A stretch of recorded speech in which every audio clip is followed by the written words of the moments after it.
Hello viewers, Namaste. This is Dr. Kavya, fertility expert, 49 Hospitals, Vizag branch. Madam fertility treatment తీసుకోవడానికి age related factors ఏమైనా ఉంటాయా?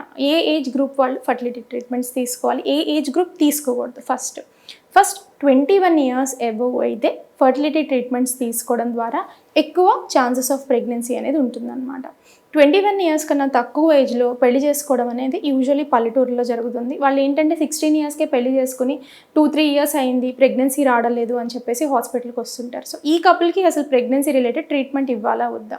Generally menarche అంటారు, అంటే పెద్ద మనిషి అయిన కొత్తల్లో ఇర్రెగ్యులర్ సైకిల్స్ అనేవి కొంచెం సహజంగా ఉంటాయి కొంతమంది ఆడపిల్లలకి. వీళ్ళు ఎర్లీగా పెళ్లి చేసుకుని ప్రెగ్నెన్సీ కోసం ట్రై చేయడం మూలంగా ప్రెగ్నెన్సీ రాదు. సో కంగారు పడిపోయి మల్టిపుల్ ట్రీట్మెంట్స్, అంటే ఒక సంవత్సరం పాటు తిరుగుతారు, డిఫరెంట్ వెరైటీస్ ఆఫ్ ట్రీట్మెంట్స్ అనేవి తీసేసుకుని ఉంటారనమాట. సో ఈ పర్టికులర్ పద్ధతి 21 సంవత్సరాల లోపల ప్రెగ్నెన్సీ కోసం మల్టిపుల్ ట్రీట్మెంట్స్ తీసుకోవడం అనేది అంత కరెక్ట్ కాదు. ఓకే, మీకు అట్లీస్ట్ మనం ప్రెగ్నెన్సీ కోసం ప్లాన్ చేస్తున్నాం, you should be at least 19-20 years అప్పుడు రావడం లేదు అని చెప్పేసి కలవచ్చు. బట్ బిఫోర్ 19 years ఎటువంటి ఫర్టిలిటీకి సంబంధించిన ట్రీట్మెంట్స్ అనేవి తీసుకోకూడదు. నెక్స్ట్, ఏ ఏజ్ గ్రూప్ దాకా తీసుకోవచ్చు ప్రెగ్నెన్సీ రిలేటెడ్ ట్రీట్మెంట్స్ అంటే ఫర్టిలిటీ అనేది డిఫరెంట్ గ్రూప్స్గా మనం ఐడెంటిఫై చేయడం అనేది జరుగుతుంది. న్యాచురల్గా కన్సీవ్ అయిపోయే వాళ్ళు ఉంటారు, కొంతమందికి ఐయుఐ రిలేటెడ్ ట్రీట్మెంట్ అనేది ఉంటుంది, కొంతమందికి టెస్ట్ ట్యూబ్ బేబీ ట్రీట్మెంట్ అనేది ఉంటుంది అనమాట. సో మీకు 21 years అబోవ్ వచ్చింది, ఒక 2-3 years మ్యారేజ్ అయింది, ప్రెగ్నెన్సీ రావడం లేదు అంటే సో దగ్గరలో ఉన్న కన్సల్టెంట్ని ఖచ్చితంగా కన్సల్ట్ చేయాల్సి ఉంటుంది. అంటే ఎందుకు రావడం లేదో first we have to identify the factors అనమాట.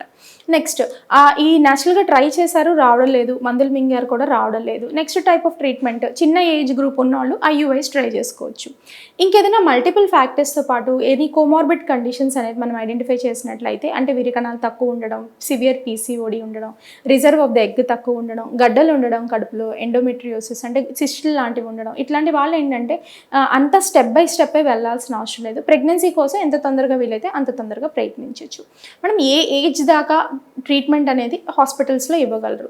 సో టిల్ 50 years ఆడవాళ్ళకి ఎటువంటి ప్రాబ్లం లేకపోతే, అంటే షుగర్, బీపీ అవన్నీ చెక్ చేయించుకున్న తర్వాత ఎటువంటి ప్రాబ్లం లేకపోతే till 50 years we can treat a female అనమాట. అంటే ప్రెగ్నెన్సీ వచ్చే అవకాశం అనేది వాళ్ళకి టెస్ట్ ట్యూబ్ బేబీ ట్రీట్మెంట్ ద్వారా మనకి కలిగించవచ్చు. One factor. అదే ఈ కపుల్లో ఏదైనా కొమార్బిడ్ కండిషన్స్, ఏదైనా మనకి బీపీ ఐడెంటిఫై అయింది, షుగర్ ఐడెంటిఫై అయింది, ఇవన్నీ ఐడెంటిఫై అయిన తర్వాత 50 years అలా ఉంటే మాత్రం ఈ ఏజ్ గ్రూప్ ఆఫ్ పేషెంట్స్కి ట్రీట్మెంట్ ఇవ్వడం అనేది అంత మంచిది కాదు, ఎందుకంటే హెల్త్ వైజ్గా ప్రాబ్లం వచ్చే అవకాశం ఉంటుంది కాబట్టి. సో ఎప్పుడైనా మీరు ప్రెగ్నెన్సీ ప్లాన్ చేసుకుంటున్నారంటే బిలో 40 years ప్రెగ్నెన్సీ ప్లాన్ చేసుకుంటే మనకి సక్సెస్ అయ్యే అవకాశం అనేది ఎక్కువ ఉంటుందన్నమాట. అబోవ్ 40 years ప్లాన్ చేసుకుంటున్నట్టయితే ఏమీ ప్రాబ్లం లేదు, పేషెంట్కి గర్భసంచి అంతా బాగానే ఉంది, గడ్డలు అట్లాంటివి లేవు అంటే సక్సెస్ అయ్యే అవకాశం ఉంటుంది. లైక్ థింగ్స్ ఈ రెస్ట్ ఆఫ్ ద ఫ్యాక్టర్స్ అనేవి జాగ్రత్తగా రూల్ అవుట్ చేసుకోవాల్సి ఉంటుంది. బట్ 35 years లోపల ప్రెగ్నెన్సీ కోసం మల్టిపుల్ అటెంప్ట్స్ ట్రై చేశారు, మీకు పెళ్ళయి అరౌండ్ 5-6 years అవుతుంది, మల్టిపుల్ అటెంప్ట్స్ అనేవి ట్రై చేశారు, మీరు ప్రెగ్నెన్సీ రావడం లేదు అంటే మాత్రం అలాగే వెయిట్ చేయకుండా you have to go for a infertility specialist. మీకు ఎక్కువ గైడెన్స్ అనేది ఎందుకు రావడం లేదు, there are so many factors. అంటే అన్నీ బాగానే ఉన్నాయి మేడం, ఏమీ మాకు తెలియదు మేడం, మాకు ఏమీ చెప్పలేదు మేడం, ఇట్లాంటివి చాలా వరకు ఏంటంటే పేషెంట్స్ అలా ఎక్కువ రోజుల నుంచి ప్రెగ్నెన్సీ కోసం ప్లాన్ చేస్తున్న వాళ్ళ దగ్గర నుంచి వినే విషయాలు అనమాట. మీకు ఒక దగ్గర అర్థం కాలేదు, డెఫినెట్లీ మీ ఇంటి చుట్టూ ఏదో ఒక ఫర్టిలిటీ సెంటర్ అనేది ఉంటుంది. You have to identify the centre, ఏంటి ప్రాబ్లము, నెక్స్ట్ చేస్తే ఎలాగా మనకి ఛాన్సెస్ ఉంటాయి అని చెప్పేసి డాక్టర్స్ మిమ్మల్ని గైడ్ చేయడం అనేది జరుగుతుంది. Thank you.